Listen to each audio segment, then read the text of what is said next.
Vessel Coordinator Renata Ashworth had been posted to the Halcyon Concourse for 11 months, and in that time she had learned that the trick to surviving a diplomatic assignment was to never let your face admit what your ears had just heard. The concourse itself hung in neutral space between 5 contested border systems, an artificial ring city, claimed by no single power and tolerated by all of them because everyone needed somewhere to talk that wasn't already somebody's territory. Its outer promenade was capped by a dome of true transparency, no filters, no dampening. So the stars overhead burned close and merciless in a way planetary skies never allowed. She was at the far end of the welcoming gala, glass of something faintly effervescent and untouched in her hand, watching the room the way she always watched rooms, cataloging rather than participating, when Naira Thess found her.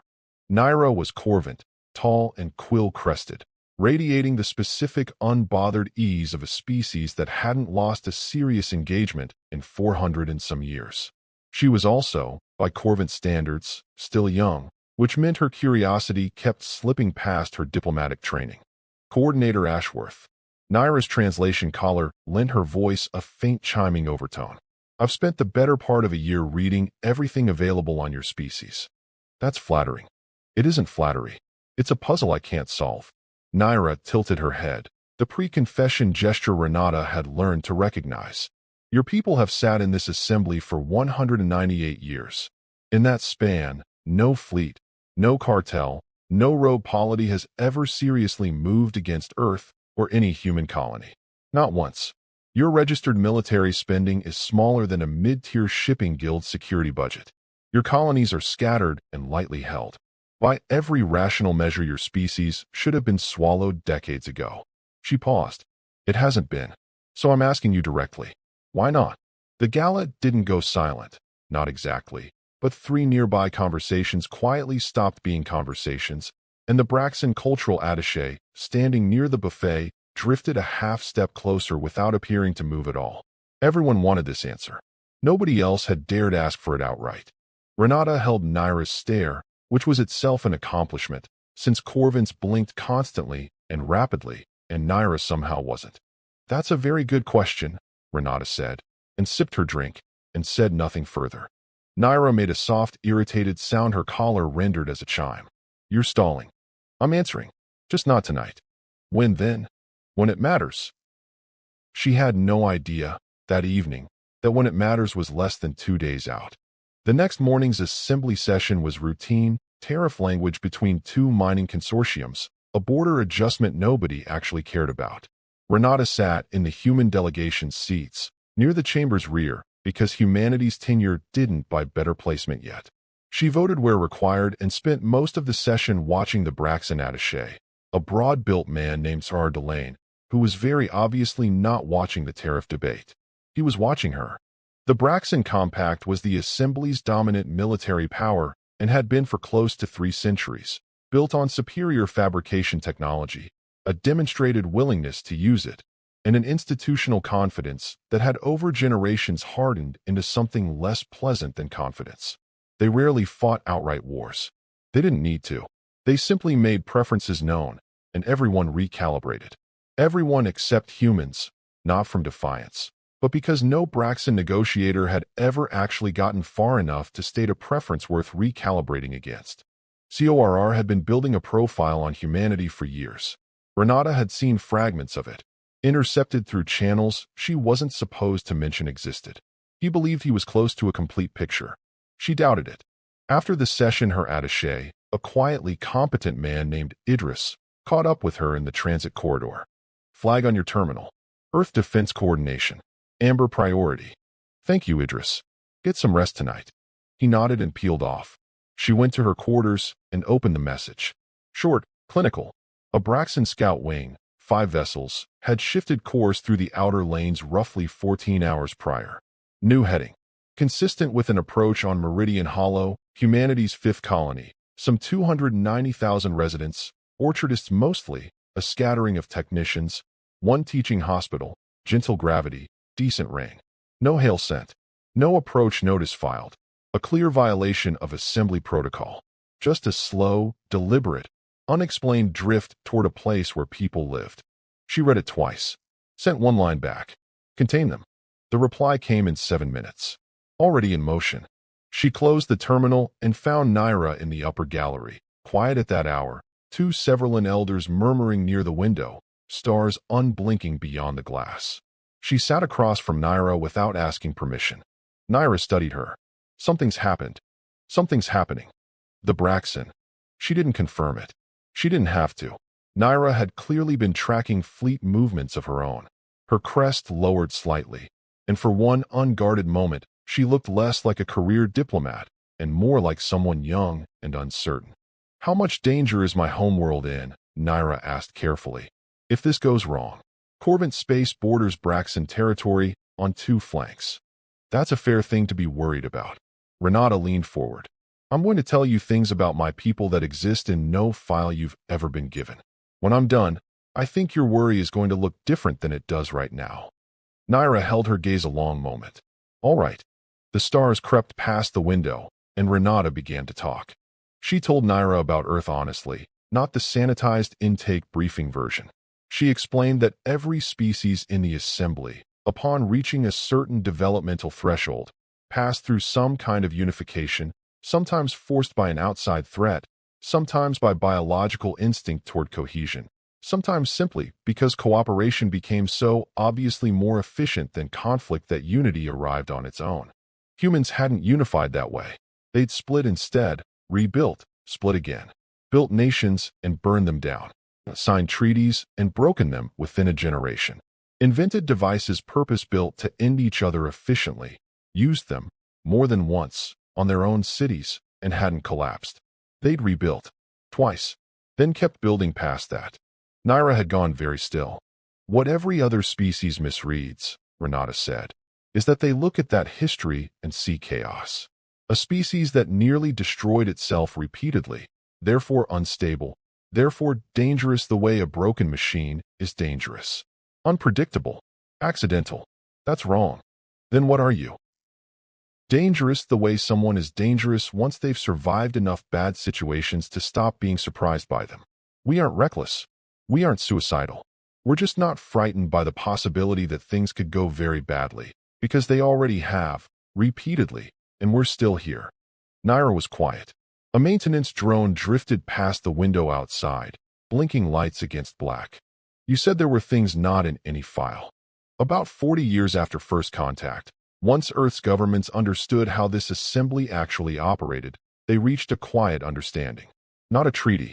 Simpler than that. What kind of understanding? An agreement about what to reveal and what never to. Naira waited.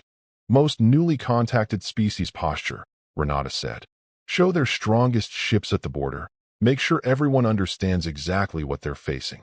Our governments looked at how that usually ended, looked at our own history, and chose differently. They chose to show nothing at all. They let everyone assume, Naira said slowly, that they'd already seen the whole of you. There's a difference between hiding and simply not correcting an assumption. A hiding species looks like it's hiding. A species that lets you believe you've seen everything looks exactly like a species not worth worrying about. One of those is tactics. The other is just how you live. Naira stared at the table, then looked up sharply. And the Braxton wing is about to test that assumption. Yes. She watched Naira's mind work. The particular recalibration of someone intelligent realizing a single fact had just reorganized everything she thought she understood. Not afraid, exactly, but beginning to understand she'd spent the whole conversation asking the wrong question. The real question wasn't why humans had never been attacked. It was what had been waiting, patiently, the entire time, for someone to finally try. Naira opened her mouth. Renata's communicator chimed. She glanced down. The Braxton wing had crossed the outer boundary marker of the Meridian Hollow approach corridor. Forgive me, she said, rising. I need to make a call. She left Naira at the table, stars at her back, looking like someone who'd just discovered the floor beneath her was both more solid and considerably deeper than she'd believed. The call took under a minute. 2 words. Then she went to bed. By morning, everything had shifted. Word reached the concourse before breakfast. Renata was in her kitchenette, coffee half poured, when Idris let himself in wearing an expression she'd never seen on him. They stopped. She kept pouring. Tell me everything. The Braxton wing, all 5 ships, crossed the marker at 0355 station time, and then simply stopped. They're sitting roughly 30,000 kilometers into the corridor. Not moving. He hesitated. They're not responding to the assembly duty observer either. She sat by the window. The stars hadn't moved. What are the observers reporting? The ships appear fully operational. No damage, no distress calls. Just stationary. Another pause. And there are targeting locks. From sources that shouldn't be capable of generating them. Irrigation control stations. Atmospheric survey balloons. The teaching hospital's diagnostic array. He stopped. Coordinator, Meridian Hollow's Orchard Monitoring Network is producing lock signatures the Braxton sensors can't source. She drank her coffee. Should I be concerned, sir? Idris asked, voice careful now. No. Eat your breakfast. He studied her, found something in her face that settled him, and left. She finished her coffee and made her way to the Assembly's observation suite, already crowded. The central display ran a live feed of the corridor. Delegates from 9 or 10 species clustered in low conversation. Zohar Delane stood at the far wall, arms crossed, watching the feed with a posture noticeably tighter than it had been at the reception 2 nights before. Naira found her near the display. Jump drives, she said without preamble. The whole wing tried to engage them 35 minutes ago. All 5 ships at once. The drives fired and immediately shut down every attempt. She turned. Something suppressing their jump capability across a radius our instruments can't fully bound. The Severland technical team says the field centers directly on the colony. The Illic spent decades trying to build a working suppression field and never held one past a few hundred meters. Does your species have one that works across 30,000 kilometers? Renata watched the feed. 5 ships sat dark and motionless, small as forgotten candles. Meridian Hollow's orchardists, mostly. Some technicians, a hospital. You're avoiding the question. I'm giving you context. She glanced over. 290,000 people, thin resources by assembly standards, no registered warships on the books. Everything human built in that system was built understanding it might one day need to do more than its stated job. The colonists know that. Their grandparents knew it. It's just not something they mention when observers visit. On the display, one Braxton vessel attempted a lateral shift. A net of lock indicators drew tight around it instantly, and it settled back into place. Across the room, Zohar's arms tightened. Every human object in that system, Naira said, testing each word, is armed. That's an oversimplification. It isn't inaccurate, though. A secondary screen populated with a fresh scan of the colony. A Severland delegate crossed to read it, murmured to a colleague, who looked over at Renata. She didn't react. She already knew roughly what the numbers would say. They would say 290,000 people living an ordinary morning, orchard crews moving into the groves, children walking to school, the hospital opening its outpatient wing. They would also say that close to a third of adults carried personal sidearms rated against light armor, and that nearly a fifth held certification the assembly database would clumsily translate as applied defensive proficiency, a phrase that didn't come close to capturing what those people had actually learned, or how deeply. They would say 290,000 people who looked like orchardists and nurses and technicians because that's what they were, and who had also, without ceremony, across generations, learned to be something else at the same time. Naira read the numbers from where she stood. These are civilians. Yes. A third armed against hull plating. Standard sidearms. Common on colony worlds. Long walk between settlements. A fifth trained in. She reread the translation. Applied defensive proficiency. It's a certification exam. Most take it the same season they get their harvesting license. Naira's crest had lifted slightly. The tell Renata recognized as not fear, but the moment a scale suddenly resolves into something far larger than the distance implied. On your homeworld, Naira asked, are there regions where every household is legally required to keep a weapon? Several. Military policy. No, just a way some people prefer to live. In case of what? Renata thought about how honestly to answer. 10,000 years of history before the stars, the long record of what people had done to each other, the equally long record of what they'd survived, and how both together had built a cultural memory with no off switch. In case, she said. On the display, the wing stayed motionless. A new flag appeared, an intercepted closed Braxton channel.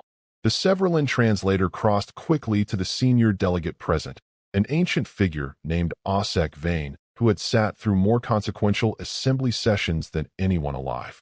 Osek turned and looked across the room at Renata. Not afraid. Attentive, the way she always was, as though history were a current she'd been reading for so long she felt its pull by instinct. But recognition, too, the look of a long-held suspicion finally confirmed. Renata gave her a small nod. Osek returned a smaller one. Naira hadn't seen the intercept, but was piecing the room together anyway, fast, the way someone very good at her job does. What did the transmission say? I haven't read it officially. But you know. She said nothing. On the display, a new vessel decloaked 200 meters off the flank of the Braxton flagship. Massive, far larger than the entire wing. No visible weapons. It simply appeared, as though it had been sitting there the whole time and had merely chosen this moment to be seen. The room went silent. How many of those do you have? Naira said, barely above a whisper. That's exactly the right question, Ambassador. A calm human voice opened a channel to the wing, some duty officer on Meridian Hollow who'd drawn the early shift and spoke like this was, professionally, an unremarkable Wednesday. You're in the wrong lane. Need directions? No response. 38 seconds later, the lead vessel began, slowly, to turn. No shots. No casualties. 5 ships withdrew in silence, back across the marker, and away. Renata watched the feed close and returned to her quarters for breakfast. Idris looked noticeably lighter than an hour earlier. He didn't press for more. He simply made himself useful and quiet, and they sat together while the station rotated and the stars shifted by degrees, same as always. Later that morning, she received the intercept through proper channels, Severlin Translation Office, Assembly Secretariat, correct format. Short. From CORR to Braxton Home Command, blunt in the Braxton way. Do not engage the humans. We do not know what we would find. She read it once, folded it away, and thought again about Naira's original question, still unanswered. How much of the honest answer was something to be proud of, and how much was more complicated than pride? She didn't reach a conclusion that morning. She rarely did quickly. She'd been told that was one of her more frustrating traits. She set it aside and returned to the day's correspondence.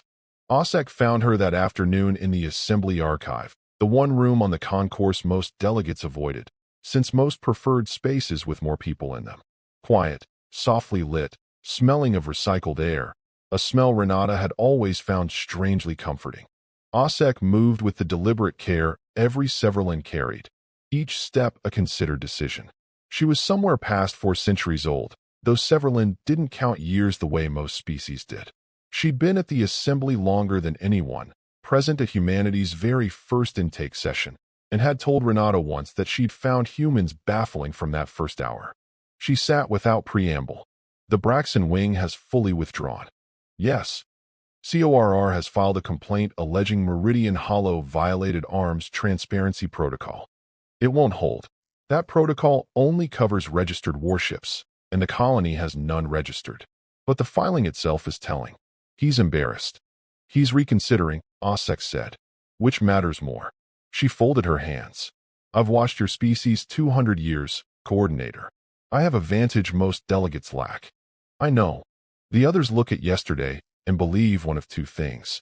Either that humans are patient predators who've quietly hidden true capability and chose this moment to show a sliver of it, or that you got lucky and the whole affair was staged. She paused. Both are wrong. What's correct? Your people aren't hiding strength. You're hiding the fact that what others call strength is, for you, simply the baseline. You don't maintain it through program or policy. You maintain it because your history never once let you set it down. She was quiet a moment. That's what frightens them, once they understand it. Not the weapons. The fact that none of it required effort. There is no version of your species not already prepared for the worst. Renata sat with that a long while. The archive stayed quiet, station systems humming somewhere beneath the floor. It isn't entirely something to be proud of, she said eventually.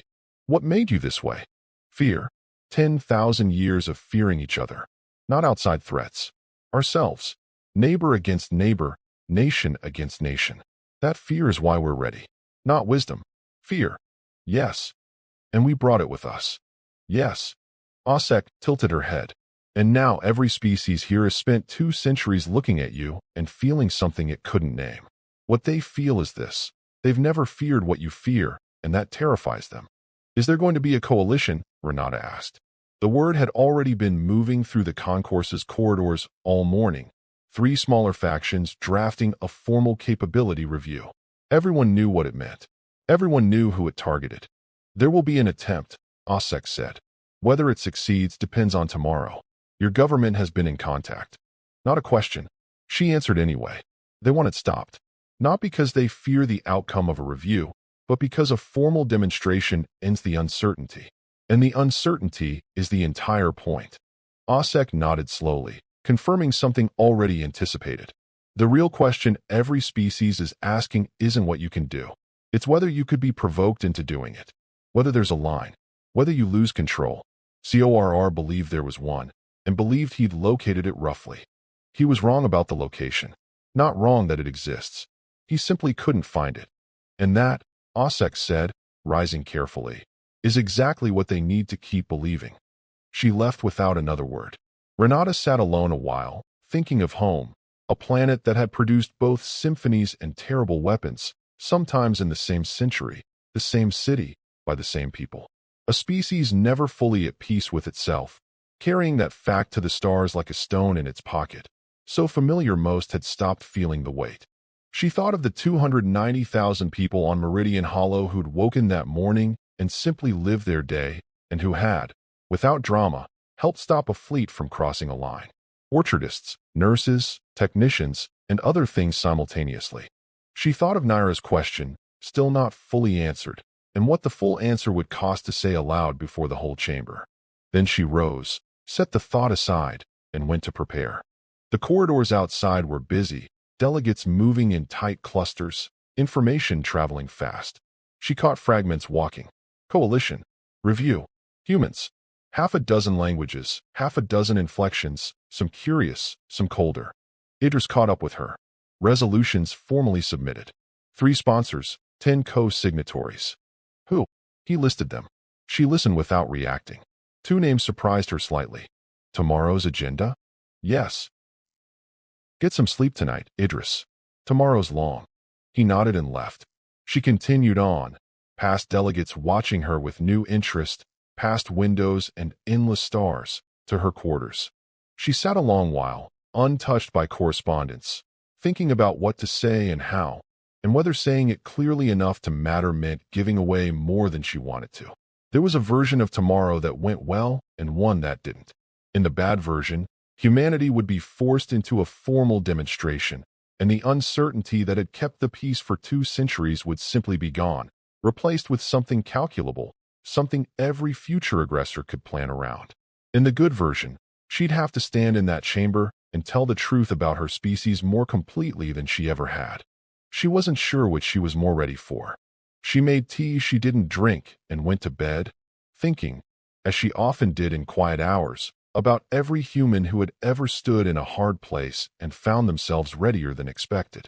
That readiness was inheritance too, built across centuries of difficult moments, present in all of them whether they thought about it or not. Tomorrow I say what needs saying. Then she slept. The resolution sat forth on the agenda. She arrived early, watched the chamber fill. CORR was present, posture still tight. Naira sat in the Corvant seats, giving her a look that felt like someone steadying themselves. Osek sat at the front, calm, attentive, ancient as ever. The first 3 items moved fast, nobody caring much. Then the moderator announced the resolution, and the chamber went still, the stillness of nearly 2 centuries finally reaching its moment.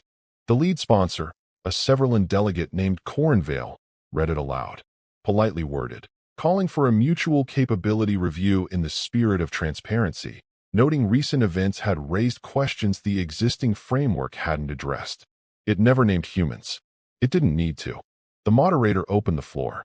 Renata stood. I'd like, she said, to answer a question asked of me 3 nights ago, at a reception, by a colleague I've come to respect. Naira went very still. Why has no species in this assembly ever seriously moved against humanity? Not in nearly 2 centuries, not once. I've spent 3 days deciding how to answer. and I've decided the only useful answer is the true one. The chamber held silent enough to hear the ventilation. Humanity is not hiding, she said. We're not concealing some grand program, save for a strategic reveal. There's no design. What we have is harder to explain, a people shaped by 10,000 years of difficulty. She let it sit. Every other species here reached a point where things became broadly safe, where the external threat resolved, where cooperation became obviously dominant. That's good. That's how it's supposed to go. Humans had a different history. Our difficulty never came from outside. It came from us, our own choices, our own conflicts, the long, expensive record of what we were capable of doing to each other. We never had a moment where the threat resolved, because we were the threat. So we never stopped preparing, because what we prepared for was never some external enemy. It was the possibility that tomorrow might be exactly as hard as yesterday. She looked at Corn. The capability you want reviewed doesn't exist apart from us. It isn't a program, a fleet, a vault of weapons.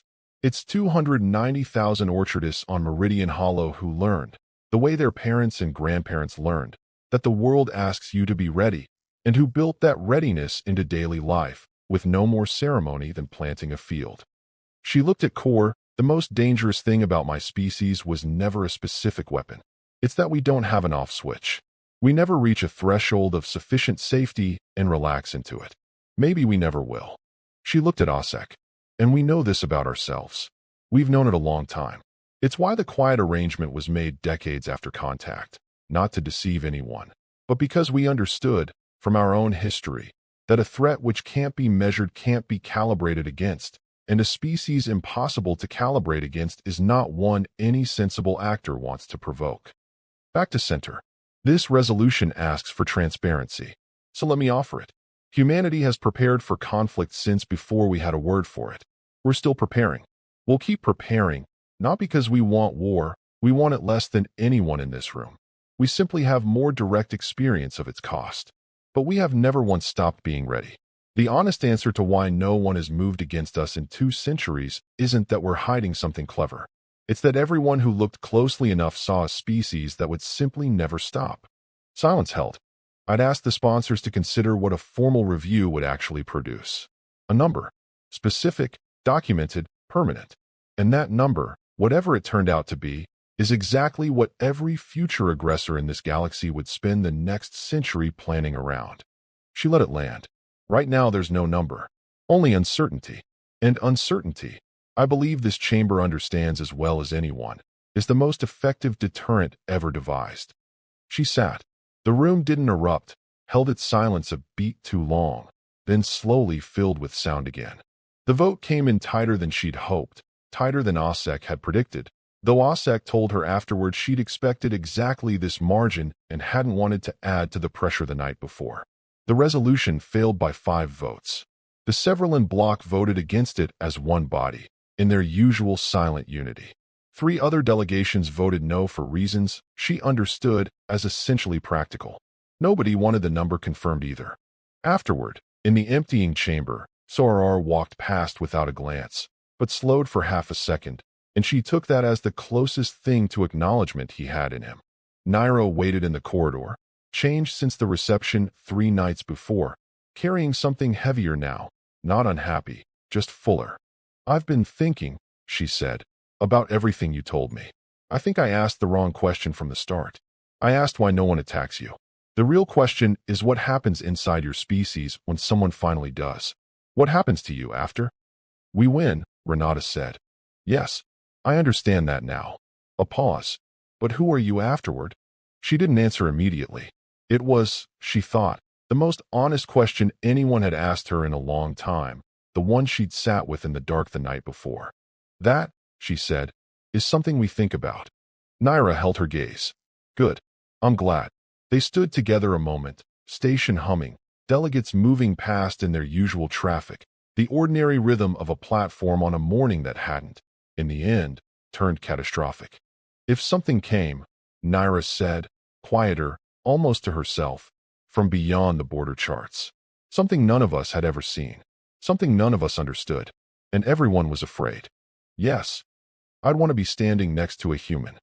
Renata thought about everything that assumed, everything it understood, everything it still hadn't quite grasped. That, she said, is exactly the right answer.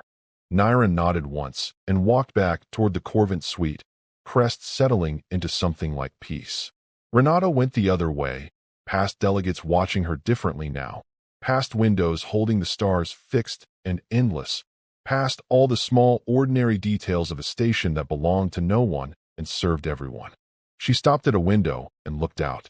Somewhere beyond it, the Braxton wing was heading home, and CORR was drafting a report that careful people would read carefully and draw careful conclusions from. Conclusions she couldn't fully predict but could guess the shape of, caution, and a lasting reluctance to test the edges of something that refused to be measured. Somewhere out there on Meridian Hollow, 290,000 people were finishing their day, orchard crews coming in from the groves, children walking home, the hospital wrapping its outpatient hours. Most of them didn't even know a fleet had come and gone. They'd simply lived, and beneath that living, the same readiness that had always been there had done exactly what it was built for, then returned to waiting. They weren't soldiers. They were orchardists and nurses and technicians and parents and students, and other things too, because they came from people who'd learned, long before the stars, that those facts never had to conflict.